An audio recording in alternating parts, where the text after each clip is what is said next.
তো বন্ধুরা আবারও চলে আসলাম তোমাদের পরের পার্টটুকু নিয়ে। আগের দিন কিন্তু ভিডিওটা আমি এখানেই শেষ করেছিলাম, তাই এখান থেকেই তোমাদের সাথে শুরু করলাম যাতে তোমরা বুঝতে পারো।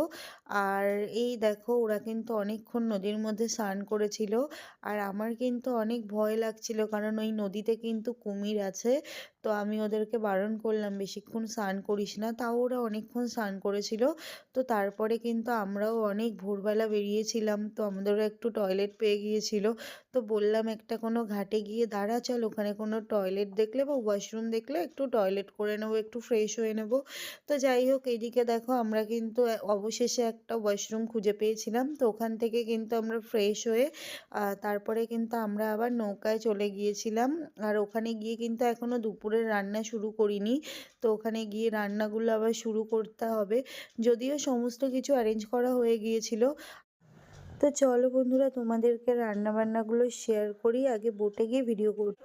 তো বন্ধুরা এখানে কিন্তু এই পকোড়া ভাজার কড়াইতেই আবার গরম বসিয়ে দিয়েছিলাম। আর এদিকে দেখো আলু কাটা হয়ে গেছিলো, আর মাংসটা আগে থেকেই ম্যারিনেট করা ছিল। ওদিকে পেঁয়াজ টমেটোও কুচিয়ে নিয়েছিলাম, আর এদিকে কিন্তু চাল ধুয়ে ভাত বসিয়ে দিয়েছিলাম, কারণ তাড়াতাড়ি করে রান্নাটা করব, না হলে দুপুর হয়ে গেছে, সবার তো অলরেডি খিদেও পেয়ে দেখো গেছে। রান্না অলরেডি বসিয়ে দিয়েছি, এদিকে কিন্তু ভাত বসিয়ে দিয়েছি, আর এদিকে আলু ভাজা আমার হয়ে গেছে। এখন কিন্তু মাংস রান্না করব। আলু দেখো লাল লাল করে ভাজা হয়ে গেছে, এগুলো এখন তুলবো। তো চলো তুলে নিই। সত্যি বলছি বন্ধুরা, বুঝতে পারিনি যে সুন্দরবনে এসে এরকম ভাবে এনজয় করতে পারবো। সব আমার মানু ভাইয়ের জন্য। আর মানু ভাইয়ের আরেকটা ভাই আছে, কি জানো নাম? সম্রাট। সম্রাট। আর একটা প্রদীপ নাকি? পবিত্র। পবিত্র। তো এই দেখো, এই যে আলু আমার লাল লাল করে ভেজে নিয়েছি, দেখো কতটা সুন্দর দেখতে লাগছে। আর এখন কিন্তু এর মধ্যে আমি ফোড়ন দিয়ে দেবো। তো এখানে রয়েছে গোটা গরম মশলা, আর এই গোটা গরম মশলা দিতে আমার সব থেকে বেশি ভয় লাগে, কারণ গায়ে ফাটে। তো গোটা গরম মশলা ফোড়নে দিয়ে দিলাম, আর এর মধ্যে একটু চিনি দিয়ে দেবো। দেখো পটপট পটপট করে ফাটছে। দেখো, তো এটা কিন্তু ভাজা হয়ে গেলে এর মধ্যে পেঁয়াজ দিয়ে দেবো, আর ম্যারিনেট করা মাংসটা দিয়ে দেবো, তারপরে কষিয়ে একদম কষা কষা মাংস হয়ে যাবে। তো যাই হোক, এর মধ্যে একটু শুকনো লঙ্কাও ফোড়ন দিয়ে দেবো। তো বন্ধুরা পেছনে কিন্তু গান বাজছিল, আর তার জন্য আমাকে ভয়েস ওভার দিতে হলো। তো কি করব, আমার একার জন্য তো সবাইকে প্রবলেম হোক, তা সেটা আমি চাই না, তাই কাউকেই কিছু বলিনি যে গান বন্ধ কর। যাই হোক, তো এখানে দেখো আজকের ভিডিওটা যদি তোমাদের ভালো লাগে অবশ্যই করে কিন্তু লাইক করে দেবে, কমেন্ট করে দেবে। আর যারা যারা আমার চ্যানেলে এখনও পর্যন্ত নতুন আছো তারা কিন্তু সাবস্ক্রাইব করে দেবে। আর যাই হোক, এখানে তো মশলা ভাজা হচ্ছিল, তার সাথে দিয়ে দিলাম পেঁয়াজগুলো। আর পেঁয়াজগুলো লাল লাল করে ভাজা হয়ে গেলে পরে কিন্তু আমি দিয়ে দেব টমেটো কুচি, আর তারপরে একটু লেবুর রস দিয়ে দেবো, আর ম্যারিনেট করা মাংসটা দিয়ে দেব, দিয়ে কিন্তু একবারে রান্না করব কষিয়ে কষিয়ে। আর যাই হোক, এখানে দেখো রান্না করতে করতে তোমাদের সাথে কিছু কথা বলি। আমি কি বলো তো, আমি যাই করি প্রত্যেকটা মানুষেরই লাইফে না একবার করে ঘুরতে যাওয়া উচিত, বছরে হোক বা বছরে একবার হোক দুবার হোক ঘুরতে যাওয়া উচিত। কারণ ঘুরতে গেলে না মাইন্ডটা পুরো ফ্রেশ হয়ে যায়, অনেক ডিপ্রেশন কেটে যায়, অনেক কষ্টগুলো ঠিক হয়ে যায়। তো তোমরা যারা সবাই কাজের মধ্যে ব্যস্ত থাকো তাদেরকেও আমি একটাই কথা বলবো, যখন তোমাদের অপশান থাকবে অবশ্যই ঘুরে আসবে। আর দেখো টাকা থাকলেই কিন্তু সবাই ঘুরতে যেতে পারে না, সবার আগে না একটা মন দরকার হয়, যেই মনটা থাকলেই তোমরা ঘুরতে যেতে পারবে। কারণ টাকা থাকলে মানুষের কাছে সময় থাকে না, আর কি বলবো, মন থাকলে অনেক সময় টাকা থাকে না। তো সবাই ইনকাম করছো, তার মধ্যে অল্প অল্প করে না কিছু টাকা সেভিংস করে রেখে দেবে, যে এই টাকাটা আমার পার্সোনাল ব্যক্তিগত লাইফের জন্য, যে এই টাকাটা দিয়ে আমরা ঘুরে আসব। যাই হোক, তোমাদের একটু হালকা করে জ্ঞান দিয়ে দিলাম, সেটা তোমাদের পুরোটাই ব্যক্তিগত ব্যাপার, কিন্তু আমি এটাই করি। আমি কিন্তু ঘুরতে ভীষণ ভালোবাসি, তাই যখনই আমার কাছে অপশান আসে তখনই কিন্তু আমি ঘুরতে চলে যাই। তো এখানে বসে বসে যখন রান্না করছিলাম আমি তখন একটাই কথা ভাবছিলাম যে জীবনে কিচ্ছু নেই, এই আনন্দগুলোই সব কিছু। তো বন্ধুরা এদিকে তো আমি রান্না করছিলাম, আর বাইরের ভিউটা জাস্ট দেখো কতটা সুন্দর দেখতে লাগছে। আর এদিকে কিন্তু আমার ভিডিওটা মানু করে দিচ্ছিল, ও আমার জন্য অনেক কষ্ট করেছে। সত্যি কথা বলবো, ওকে আমি যতবারই থ্যাংক ইউ বলবো ততবারই কিন্তু কম হয়ে যাবে। তো যাই হোক, ও দেখো কত সুন্দর করে ভিডিওটা করেছিল। আর এদিকে কিন্তু পুরো চর পড়ে গিয়েছিল, আর কি বলবো, এই জায়গাটা কিন্তু একটু আগেও অনেকটা জল ছিল, তো এক্ষুনি কিন্তু চর পড়ে গেল। এই দেখো মাংসের কালারটা কি ফাটাফাটি হয়েছে, আর এদিকে কিন্তু ভাতও হয়ে গেছে। তো চলো এখন সবাইকে খেতে দেবো। আর ওইদিকে দেখো ওরা কি করছে, তোমাদেরকে একটু দেখাই। ওরে বাবারে, ওই দেখো ওরা সব খেলছে, আনন্দ করছে, এদিকে বোল্ট খাচ্ছে। দেখো উরে বাবা, ওই দেখো ধুম করে পড়েছে। দাঁড়া একটু জুম করে দেখাই। দেখো কি করছে দুটো মিলে। তো ওইদিকে ওরা খেলাধুলা করছে, করতে থাকো। এখন ডাকবো খাওয়ার জন্য, তো ওরা আসবে, দেন তারপরে আবার খাওয়া দাওয়া হবে। তো চলো, এদিকে মানু আছে, মানু ওইদিকে চিকেন টেস্ট করছে। মানু কেমন হয়েছে? সুন্দর হয়েছে, খুব সুন্দর। না ফালতু কথা বলবি না, মানে সত্যি কথা বল। সত্যি ভালো হয়েছে? আমাদের সুন্দরবনের ফিলিংসটা খুব সুন্দর লাগছে, খুব সুন্দর, অসাধারণ। আর এইদিকে দেখো, এই যে দেখো চর পড়ে গেছে, মানে আগে তো জোয়ার ছিল, এখন কিন্তু ভাটা চলছে। তো এইদিকে চর পড়ে গেছে। এই যে তো চরটার মধ্যে পুরো বালি আছে ওটা। হ্যাঁ, এটা পুরো বালির চর পড়ে গেছে। তো এখন এদিকে দেখো কত সুন্দর, এদিকে দেখো রোদটা দেখো কি সুন্দর দেখতে লাগছে, সূর্যটা। তো চলো এখন খেতে ডাকি ওদেরকে। তো বন্ধুরা এখানে কিন্তু সবাইকে খাওয়ার জন্য ডেকে নিয়েছি, সবাই চলে এসেছে। তো সবাই বললো এখানে বসে খাবে না, জঙ্গলের সাইডে গিয়ে খাবে। তো তার জন্য কিন্তু এখান থেকে আবার কিন্তু আমরা ইঞ্জিন স্টার্ট করে আবার কিন্তু অন্য জায়গায় চলে গিয়েছিলাম। আর এখানে যেহেতু গান বাজছিল, আমি কি করব, আমার এত খারাপ লাগছে, আমি তোমাদের সাথে ভয়েস ওভার দিতে হচ্ছিল। তো যাই হোক, তোমরা একটু কষ্ট করে দেখো।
আমরা এখন খেতে বসেছি। ভাই রান্না কেমন হয়েছে? সবাই বলো কেমন লাগছে। তো যাই হোক, চলো এখন খেয়ে নি, খেয়ে দিয়ে তারপর আসছি। এই দেখো আমরা কিন্তু একদম তোমার একদম মানে সমুদ্র বলছি, মাঝ নদীর মধ্যে খেতে বসেছি। তো চলো খেয়ে নি। আমাদের কমপ্লিট হয়ে গেছে, এখন আমরা যাব বাঘারালয়। বাঘারালয় বাঘ আছে? অন্য কিছু আছে? অন্য কিছু কি আছে?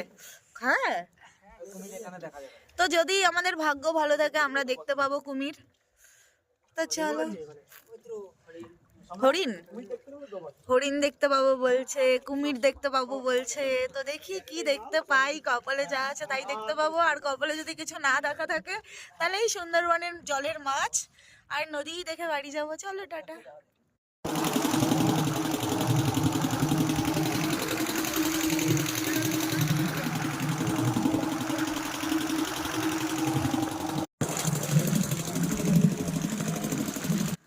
তো বন্ধুরা এখানে তোমরা যেই জঙ্গলটা দেখতে পাচ্ছ ওই যে দূরে, এটা কিন্তু মেইন জঙ্গল। আর এই জঙ্গলে কিন্তু সমস্ত রকমের জীবজন্তু, পশু পাখি সব কিছুই ছিল, মানে আছে। তো সবাই তো আর এখানে ফ্রন্টে ঘুরে বেড়াবে না। আর এই নদীতে কিন্তু কুমির আছে। তো আমরাও ভাবছিলাম যদি একটা কুমির দেখতে পাই। তো ওইদিকে মাসি যখন আমরা বাড়ি থেকে বেরিয়েছিলাম তখন বলেছিল ভুল করেও কুমির আর বাঘের নাম নিবি না। তো এই দেখো এই জঙ্গলের মধ্যে কিন্তু আছে।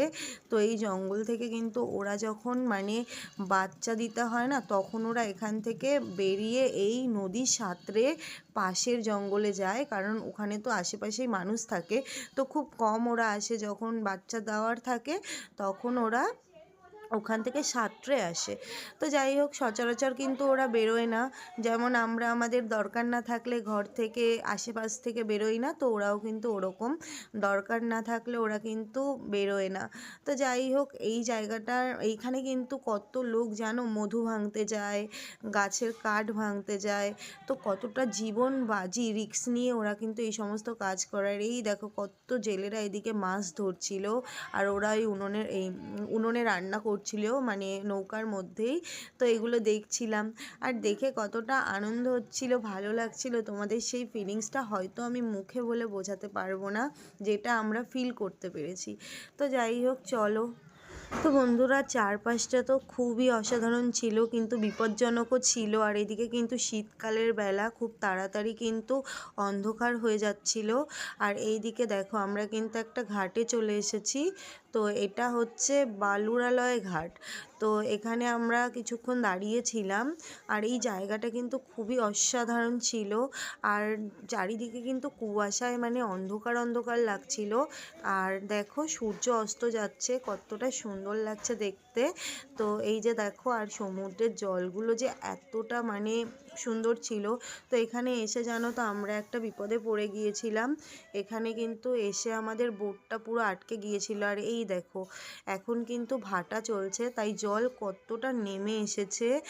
আর এই জলটা কিন্তু আবার জোয়ারের সময় অনেকটাই ভরে যায়। আর এইদিকে দেখো মানুর মামার ছেলে, ও কিন্তু চলে যাচ্ছে, কারণ ও একটা জায়গায় যাবে। তো এখানে ওকে নামিয়ে দেওয়া হয়েছিল, এখান থেকে নামার পরে কিন্তু চলে গিয়েছিল। আর এখানেই আমাদের বোটটা দাঁড় করিয়েছিলাম, ভাই বলছিল মাছ ধরবে। তো এখানে কিন্তু আমরা মাছ ধরছিলাম। কিন্তু জানো বন্ধুরা, মানে ভাবতে পারিনি আমাদের সাথে এত একটা দুর্ঘটনা ঘটে যাবে। কারণ এই নৌকাটা না অল্প জলে চলে না, বেশি জলে রাখতে হয়। তো অল্প জলে রাখা হয়েছিল বলে নৌকাটা পুরো আটকে গিয়েছিল। তো আমরা মানে কি বলবো, এখানে যতক্ষণ না জল ভরে গেছে ততক্ষণ কিন্তু আমরা নৌকা নিয়ে একটুও এগোতে পারিনি। সবাই মিলে ধাক্কাধাক্কি করছিল, তাও কিন্তু কিছু করতে পারিনি। তো যাই হোক, মানে এদিকে মানু ডাব কাটছিল। তো বন্ধুরা এদিকে দেখো ভাই মাছ ধরছিল, আর ও কিন্তু মাছ ধরতে ভীষণ ভালোবাসে।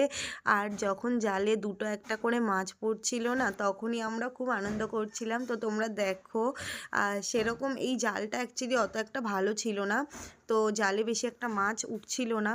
তো তোমরা দেখতে থাকো, কি কি পেয়েছে না পেয়েছে সবই তোমাদের দেখাচ্ছি। তো দেখো, একটা পাইছি, এ চিংড়ি মাছ, কিছু একটা পেয়েছি। চিংড়ি মাছ, চিংড়ি মাছ, এইটাই ভাজা হবে। চিংড়ি মাছ একটা। দাঁড়া, একটা বেলে পাইছি। এরকম তুই 50 খানা খ্যাপ দে, তাহলে আজকে ঝোল হয়ে যাবে। এই এটা রাখ রাখ রাখ। কিসে রাখবো? ওই গাবলাটা দে তো মানু। আমি ধরবো না, এই দেখা। এই দাঁড়া, এইটা একটা বেলে পাইছি। মোড়া বেলে। মরা বেলে?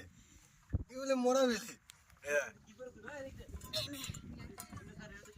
কি দু পিস, দু পিস, দু পিস।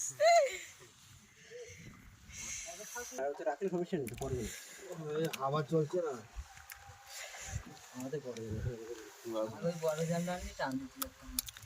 কি হয়েছে খাইছেন?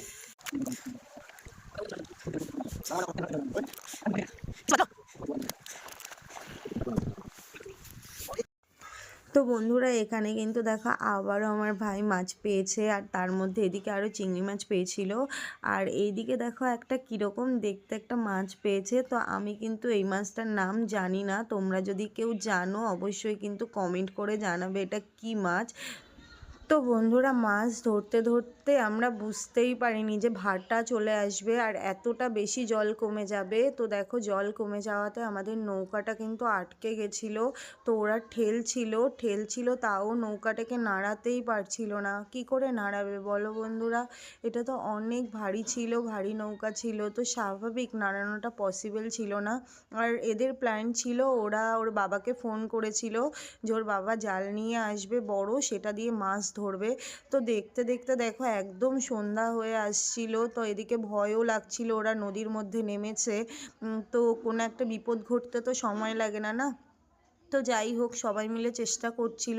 আর এদিকে আমি তো বুঝতেই পারিনি যে এত কিছু হবে। দেখো কতটা কষ্ট করে ওরা ঠেলছে, মানে আমি ভাবতে পারিনি, আমি ভেবেছি হয়তো এমনিই চলবে, তো এরকম যে হবে জলের মধ্যে থেকেও আটকে যাবে সেটা কেউ বুঝতে পারিনি। আর ওরাও তো কেউ প্রফেশনাল নয়।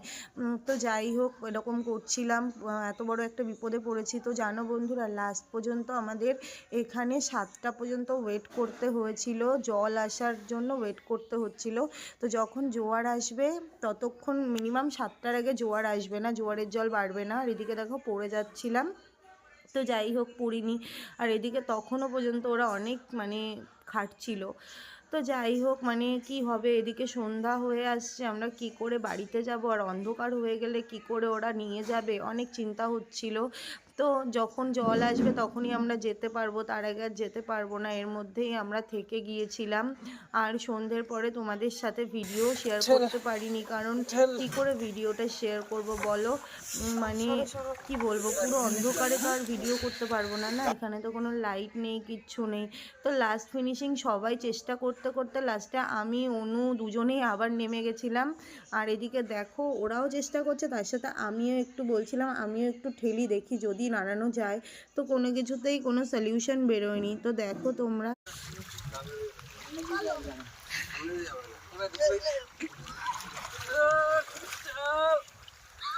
যত জল সব দিয়ে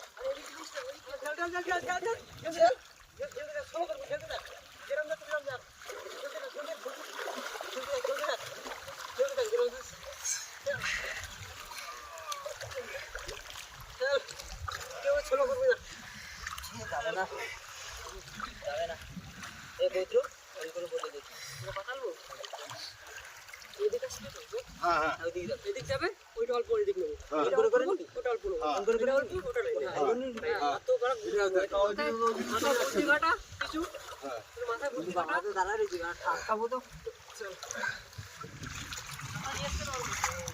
আমি বলবো লেট হয়ে গেছে না।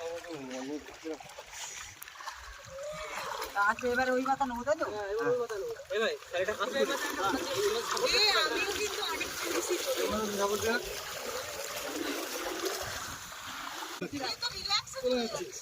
চলে যাচ্ছে থাকে নাকি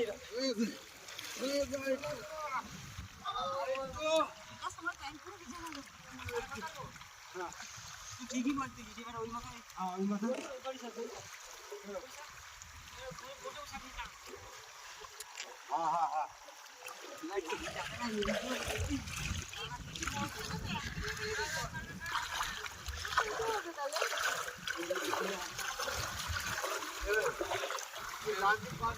আচ্ছা এখন সন্ধ্যা হলে তো আমরা কি করে বাড়ি যাবো? আমাদের নৌকা পুরো আটকে গেছে জলের মাঝখানে, মানে জলের মাঝখানে না, জলের পাড়ে। তো আটকে গেছে, কিছুতেই কিছু হচ্ছে না। যাই হোক এখন লোক ডাকতে হবে, মনে হয় এটাকে ঠেলে সরাতে হবে। ঠেলি আবার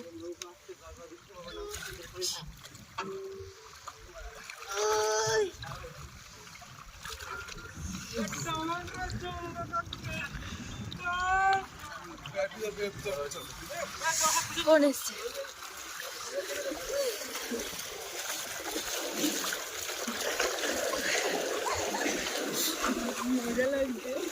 আমার পা তো কাদায় কাদায় আটকে যাচ্ছে।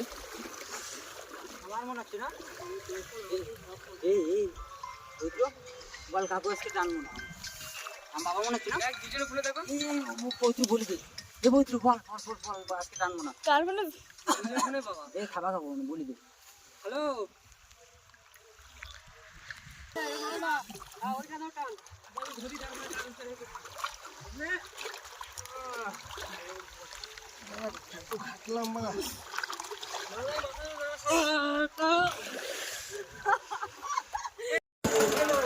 ওই যে দেখো আমাদের লাইট মেরেছে, আমরা সিগন্যাল বুঝে গেছি। তো বন্ধুরা আমরা এত কষ্ট করেও সাকসেসফুল হতে পারলাম না। আর এদিকে দেখো আমরা বোট নিয়ে রাস্তা দিয়ে যাচ্ছিলাম, মানে রাস্তা না নদীর মধ্যে দিয়ে, ওরা রাস্তাগুলো বোঝে কোন দিক থেকে কোন দিকে যাবে। তো অ্যাটলিস্ট কোথা দিয়ে আমরা ঢুকবো বুঝতে পারছিলাম না। তো ওইদিকে ফোন করে একজনকে বললো পাড় থেকে টর্চ লাইট মারতে, তো ওটা সিগন্যাল দিচ্ছিল। আর এদিক থেকে দেখো অন্ধকারে জল ছাড়া আর কিছুই দেখা যাচ্ছিল না। তাই বলবা এখন 8টা, সাড়ে 8টা, 9টা বেজে গেছে, এখনও আমাদের কোনো কিছুই আসেনি। তাই আমরা এখানে এখন আগুন পোয়াচ্ছি। ও কি ঠান্ডা।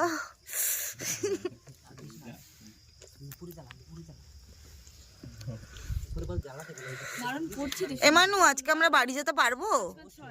কটার সময়? 10টা? আমি কি করতে পারি? ও বাবা আমার ঘুম পাচ্ছে। আমরা বোর্ডটা তো চলে যাচ্ছে আমাদের। এ বোট যাস না, এখানে আগুন পোয়াবো। বোর ধরে ওখানে পিছন ধর। কি দিয়ে ধরবো? একটা গাছও নেই যে গাছ ধর। ফেল আর কিচ্ছু যাবে না, ফেলে দেবে। সেখানেই থাক। এই নাও, এটা ধরো, লাইটারটা ধরো, আর এই ফোনটা হচ্ছে রাখো। এ কি আগুন রে, আমাদের গায়ে লাগছে না। ও এই দেখো, সব দেখাও যাচ্ছে না অন্ধকারে, কি করব। এইখানে নিয়ে মানে এই জায়গাটায় ধোয়া লাইটটা কি করে বন্ধ না? এত রাত্রেবেলা আমরা এখন জঙ্গলের মধ্যে আগুন পোয়াচ্ছি, মানে ভাবতে পারছো? উফ, প্রচন্ড শীত করছে আর আমাদের দেখাতেও পাচ্ছি না, দেখতে পাবে কিনা জানিও না। আমাদেরকে দেখাতেও পাচ্ছে না। হ্যাঁ, দেখা যাচ্ছে না তো কি করব। বলছে আমাদেরকে দেখাতেও পাচ্ছে না। হ্যাঁ, আমাদেরকে দেখাতে পারছি না তো, অন্ধকার তো নালে আজকে সন্ধ্যের পর থেকে এত সুন্দর সুন্দর ভিউ পেয়েছিলাম যেগুলো অন্ধকারে আসেইনি। ওই গরম আছে।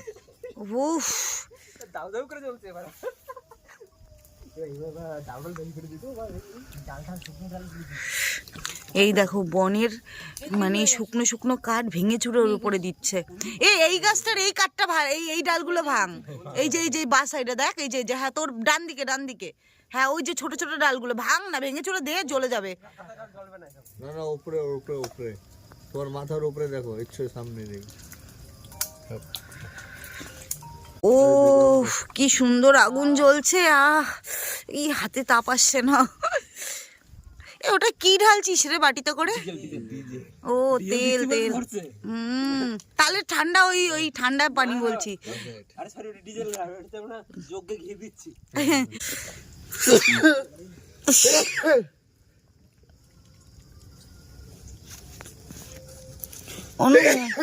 ঠান্ডা লাগছে, ভয় পাচ্ছো?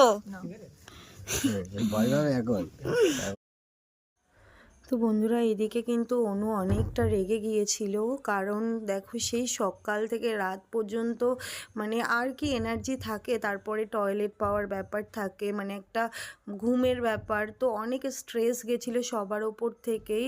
আর এদিকে তো ছেলেগুলো প্রচণ্ড পরিমাণের কষ্ট করেছিল, মানে ওরা দেখো ঠান্ডা কাদার মধ্যে ওরা কিন্তু আগুন জ্বালিয়েছিল, আর আমরা এদিকে বোটে বসে বসে কিন্তু আগুন পোয়াচ্ছিলাম। তো এদিকে অনুর বলছিল আমার আর ভালো লাগছে না, আমাকে যে করে হোক ঘরে দিয়ে আসো। তো যে করেই হোক কী করে আর যাব ঘরে বলো, কারণ পরিস্থিতি আমাদেরকে ঘরে যেতে দিচ্ছিল না। কারণ দেখো এই যে যেই নালার মধ্যে আমরা রয়েছি, যাওয়ার সময় কিন্তু এখানে জল ছিল, তা এখনও পর্যন্ত জল আসেনি। তো যখনই জল আসছিল একটু একটু করে, তখন কিন্তু আমাদের একটু একটু করে ঠেলে নিয়ে যাওয়া হচ্ছিল। তো এদিকে মানে আমরা তো মানে বসে বসেই বোর হয়ে যাচ্ছিলাম, কষ্ট হচ্ছিল, জানি কষ্ট হওয়াটাই স্বাভাবিক, কিন্তু এদিকে যারা ওরা এত কষ্ট করে আমাদেরকে একটু শান্তি দেওয়ার জন্য এত কষ্ট করেছে, তাদের আর কি বলবো। এই দেখো কাদার মধ্যে অন্ধকারে মোবাইলের ফ্ল্যাশ জ্বালিয়ে জ্বালিয়ে এইটুকু আলোতে দেখো এখানে কিন্তু ওই ভাইটা কিন্তু এরকম টেনে টেনে নিয়ে যাচ্ছিল নৌকাটা, মানে জল যখনই একটু করে ঢুকছিল তখনই নৌকাটা অল্প অল্প করে টানছিল, মানে কতটা কষ্ট করছিল। আর এদিকে দেখো আমি বলছিলাম ভাই সাবধানে, এখানে কিন্তু অনেক কাটা গাছ রয়েছে, কাটা ফুটতে পারে। তো এদিকে মানুর তো অনেক জায়গায় জানো না তো কেটে কুটে গেছিলো, তো সেগুলো তো আর দেখাতে পারিনি, ও বেচারা প্রচুর কষ্ট করে। ফাইনালি আমরা জীবন নিয়ে বেঁচে ফিরলাম, অনেক রাত হয়ে গেছে, যাই হোক। এই দেখো সব জিনিসপত্র নিয়ে ভাই যাচ্ছে, দাও দেখি তোমার একটা দেখাই। না না, জুতা ধরে নিচ্ছি, এটা হাতে নিতে দিই। বন্ধুরা ফাইনালি যুদ্ধ জয় করে ঘরে আসতে পেরেছি, এটাই আমাদের ভাগ্য ভালো, কারণ অনেক ডেঞ্জার পরিস্থিতিতে ছিলাম, পুরো নৌকা ফেসে গেছিলো।